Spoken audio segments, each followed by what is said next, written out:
नमस्कार दोस्तों, स्वागत है एक बार फिर से आप सभी का भारत दस्तक के ऊपर। दोस्तों, आज हम आपको लेके चलते हैं रायसेन जिले के इमलिया गोंडी गांव में, जहां पर आदिवासियों की जमीन पर पानी बहाया जा रहा है। हाँ दोस्तों, यहाँ पर शासन प्रशासन आदिवासियों की सुन नहीं रहा है। उनकी जमीनों पर पानी बहाया जा रहा है, फसलें बर्बाद की जा रही है। मेरे कहने का तात्पर्य ये है कि वहाँ पर एक डैम है और वो डैम का पानी जब छोड़ा जाता है तो वहाँ पर रह रहे आदिवासियों की जमीनों पर आ जाता है, जिससे उनके पूरे खेत खलियान बर्बाद हो जाते हैं। तो चलते हैं हम उस गांव पर और सुनते हैं उन मासूम आदिवासियों का दुख और दर्द। नाम बताइए आपका। संतोष साहू, आपके ग्राम पंचायत का नाम। ग्राम पंचायत इमलिया गोंडी। जी, अब आपकी समस्या बताइए, क्या समस्या है? हमारी समस्या साहब ये है कि दाऊद डैम के अंतर्गत हमारी ज़मीन डूब में आ रही है जी। और उसके लिए हमने अनुविभागीय अधिकारी से भी सूचित किया, आवेदन दिया। कब दिया था आपने आवेदन? ये 1/10/2020 में भी दिया, इसके पहले भी दिया। तो विभाग द्वारा कोई आया, आपसे संपर्क किया, देखने के लिए आया? कोई नहीं आया, आश्वासन मिला, अभी तक कोई नहीं आया।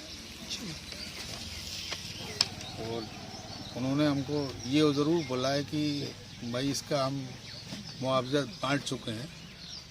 तो अब कहाँ तक बांट चुके हैं, कहाँ तक नहीं बांट सके, ये हमें तो नहीं मालूम। तो उनका कहना है मुआवजा इसका उनका बढ़ चुका है जमीन का? जी हाँ, उनका कहना ये है कि मुआवजा बढ़ चुका है, उसका रिकॉर्ड हमारे पास। तो हमने कहा कि भाई रिकॉर्ड दिखाओ हमें। हाँ, कितनी जमीन का बटा है? कितनी जमीन का बटा है? तो वो रिकॉर्ड 3 साल से अभी तक मिले ही नहीं होंगे। तारीख पे तारीख देते हैं, बार बार जाते हैं, दिन भर सब लोग बैठ के वापस आ जाते हैं। किसी कोई सुनवाई नहीं हो रही। नाम क्या? कृपानंद पाटीदार। बताएं आपकी समस्या क्या है? समस्या ये है साहब कि सरकार ने जो अधिग्रहण किया है उससे ज़्यादा पानी भर रही है हमारी ज़मीनों में, जिससे हमारी पूरी फसल डूब रही है। हम गेहूं की फसल ले पाते हैं, ना धान की फसल ले पा रहे हैं। आपकी फसलें भी खराब हो रही है इसका? फसलें भी खराब होती हैं साहब। मुआवजा जो दिया था, उनने जो सर्वे किया था, उस जमीन से अब ज़्यादा डूब में आ रहा है। हाँ, उन्होंने जो अधिग्रहण की उससे ज़्यादा पानी भर रहे हैं, जिससे हमारी सैकड़ों एकड़ ज़मीन में पानी भरता है, जिससे हम ना तो खेती कर पा रहे हैं और ना किसी दूसरे काम में इस्तेमाल कर पा रहे हैं। अच्छा, उस ज़मीन पे हमारे केसीसी भी बन रहे हैं और उस ज़मीन की रजिस्ट्रियाँ भी हो रही हैं। अगर सरकार ने अधिग्रहण कर ली है तो फिर रजिस्ट्रियाँ कैसे हो रही हैं? और डैम के पानी जो ओवर भर रहे हैं, उनसे जल विभाग को करोड़ों रुपए का फायदा होता है और किसान हम परेशान हो रहे हैं। नाम बताइए दादा। मेरा नाम नेतराम हुई थे। अच्छा, क्या परेशानी है? हमें परेशानी है, दाऊद डैम के पानी से ज़्यादा परेशानी है। आज 2-5 साल हो गई हमारे लिए, गांव वाले के लिए नाजायज ज़मीन डुबा रहे हैं। उनको लोगों के पास जाते हैं तो वो लोग बोलते हैं कि हमने आपको मुआवजा दे दिया। आपके खेत में ही पानी घुस जाता है? हाँ, फसल डूब जाती, धान की फसल डूब जाती है। तो आपने शिकायत नहीं करी इसकी? शिकायत करी साहब, वो बोले कि वो तो हमारा डैम है, हमारा पानी जाएगा। मुआवजा दे चुके हैं? मुआवजा दे चुके बोले।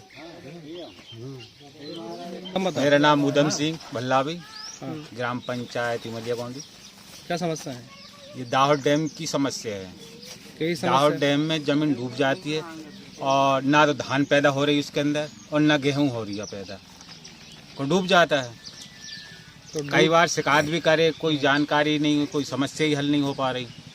एसडीओ ने 2-2, 3-3 पेशियाँ करवा ली 3 साल के अंदर, और अभी लगातार 3 पेशी पे बुला लेता और मिलता नहीं है समय पे। आने हम लोगों को पागल बना रहे हैं। अब क्या करा जाए, भूखे ही मरना है। तो आप लोगों ने फिर उसके और ऊपर तक शिकायत नहीं की आपने? कलेक्टर साहब के पास भी फिर आए, यहाँ क्या कहते हैं, मतलब विधायक के पास भी फिर आए, कोई सुनवाई नहीं हो रही। दोस्तों, इन मासूम आदिवासियों की जमीन बचाने के लिए यहाँ के एक लीडर, जिनका नाम है RK इनवाती, वो बहुत मजबूती से अपनी बात शासन प्रशासन के सामने रख रहे हैं और आदिवासी भाइयों की आवाज़ को बुलंद कर रहे हैं। RK इनवाती, आइए उनको सुनते हैं।